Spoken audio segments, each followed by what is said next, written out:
Hello friends, welcome to தேவதைகள் குடில் channel. நாம் இன்னைக்கு இந்த வீடியோவில் ஒரு ரெசிபி தான் பார்க்க போகிறோம். சிக்கன் ஃப்ரை, கோழி வறுவல்.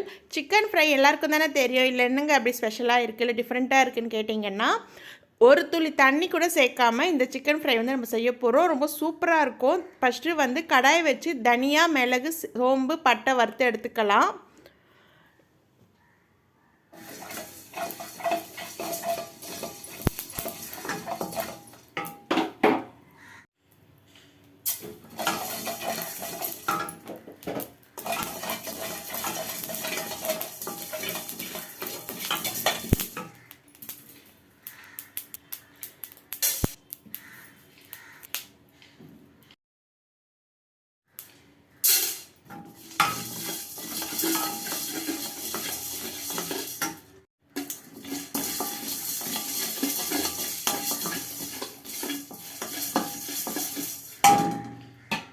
நீங்கள் வெறும் கடாயை வச்சு இந்த மாதிரி தனியா, மிளகு, சோம்பு, பட்டை வறுத்து எடுத்து மிக்ஸி ஜாரில் தூள் பண்ணி வச்சுக்கோங்க. இந்த பொடி வந்து சிக்கன் ஃப்ரைக்கு நல்ல ஒரு ஃப்ளேவரை கொடுக்கும்.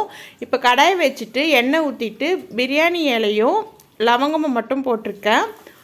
ஒரு பெரிய வெங்காயம் கட் பண்ணி நல்லா வந்து வதக்கிக்கோங்க. வெங்காயம் கொஞ்சம் கலர் மாறின பிறகு நான் 2 தக்காளி கட் பண்ணி வச்சுருக்கேன். இந்த 2 தக்காளியை வந்து இதில் சேர்த்துக்கலாம். அப்புறம் கல்லுப்பு போட்டுட்டு இஞ்சி பூண்டு விழுதும் போட்டு நல்லா வதக்கிட்டு சிக்கன் வந்து நல்லா மஞ்சத்தூள் போட்டு கழுவி வச்சுருக்கேன். இதை வந்து நம்ம நல்லா கொட்டி இதில் கலரிடலாம். இப்போ சிக்கன் கொஞ்சம் வதங்கின பிறகு குழம்பு மிளகாய்த்தூள், தனியாத்தூளும் மிளகாவும் நாங்கள் ஒன்றா அரைச்சி வச்சுருப்போம். அந்த தூளும் கொஞ்சமாக மஞ்சள் பொடியும் சேர்த்து கருவேப்பிலை சேர்த்து ஒரு தட்டு போட்டு நல்லா கேஸ் வந்து சிம்மாக வச்சுக்கோங்க. கேஸ் வந்து சிம்மாக தான் இருக்கணும். ஒரு சொட்டு தண்ணி கூட நான் சேர்க்கலை. இப்போ 10 நிமிஷம் கழித்து பார்க்கும்போது உங்களுக்கு பாருங்கள், சிக்கனில் இருக்கிற தண்ணி நல்லா வந்து வெளியே வரும். இந்த சிக்கனில் இருக்க தண்ணியே வந்து போதும். நம்மளுக்கு வந்து சிக்கன் வந்து நல்லா வெந்து வரும். சாஃப்டாக கிடைக்கும் உங்களுக்கு சிக்கன். இந்த மாதிரி ட்ரை பண்ணி பாருங்கள். தண்ணி சேர்க்காமல் ரொம்ப சூப்பராக இருக்கும் சிக்கன் வறுவல். இப்போ பார்த்தீங்கன்னா நான் வந்து மறுபடியும் கலரி விட்டுட்டு தட்டு போட்டு மூடி வச்சுட்டு போகிறேன். அப்பப்போ வந்து கலரி விட்டுக்கோங்க. ஏன்னா நம்ம வந்து தண்ணி சேர்க்காதனால அடி பிடிக்கும். அதனால் அடிக்கடி கலரி விட்டுக்கோங்க.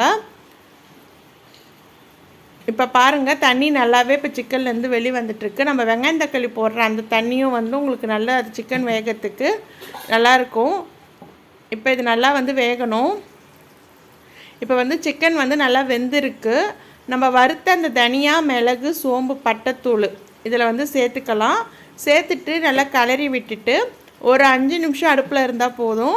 சூப்பரான நல்லா மணக்க காரசாரமான சிக்கன் வறுவல். சிக்கன் பாருங்கள் நல்லா வெந்திருக்கு. உங்களுக்கு தெரியுதா? கலரும் போதே அந்த பீஸ் வந்து உங்களுக்கு நல்லா சாஃப்டாக தெரியும். இது ரொம்ப சூப்பராக இருக்கும். கடைசியாக வந்து நான்வெஜ்ஜுக்கே வந்து ஸ்பெஷல் பார்த்திங்கன்னா, கடைசியாக நம்ம தூவுற இந்த கொத்தமல்லி தான். லாஸ்ட்டாக வந்து கொத்தமல்லி தூவிட்டு சிக்கன் வந்து நம்ம கலரி எடுத்துக்கலாம். அவ்வளோதான். சிம்பிளான டேஸ்டியான சிக்கன் ஃப்ரை ரெடி. கண்டிப்பாக ட்ரை பண்ணி பாருங்கள். இது வந்து நீங்கள் ஒரு சொட்டு தண்ணி கூட சேர்க்க வேண்டாம். ரொம்ப சூப்பராக இருக்கும். இந்த மாதிரி செஞ்சிங்கன்னா நல்லா நீங்கள் தக்காளி ரசம் வச்சுட்டு இந்த சிக்கன் ஃப்ரை வச்சு சாப்பிடும்போது நல்லாயிருக்கும். சாம்பார் சாதத்துக்கும் ரொம்ப சூப்பராக இருக்கும். அதே மாதிரி சப்பாத்திக்கும் ரொம்ப நல்லாயிருக்கும். கண்டிப்பாக ட்ரை பண்ணி பாருங்கள். உங்கள் வீட்டில் எல்லாருக்குமே ரொம்ப பிடிக்கும். டிஃப்ரெண்ட்டாக இருக்குது, தண்ணி சேர்க்காமல் பண்ணன்னு சொன்னிங்கன்னா யாருமே நம்ப மாட்டாங்க. உங்களுக்கு இந்த வீடியோ பிடிச்சிருந்தா மறக்காமல் நம்ம தேவதைகள் குடில் சேனலுக்கு சப்ஸ்கிரைப் பண்ணுங்கள் ஃப்ரெண்ட்ஸ். நம்ம சேனல் நிறைய வீடியோஸ் போட்டிருக்கேன், செக் பண்ணி பாருங்கள். உங்கள் ஃப்ரெண்ட்ஸ் அண்ட் ரிலேட்டிவ்ஸ்க்கு ஷேர் பண்ண மறக்காதீங்க. டேக் கேர், பாய்.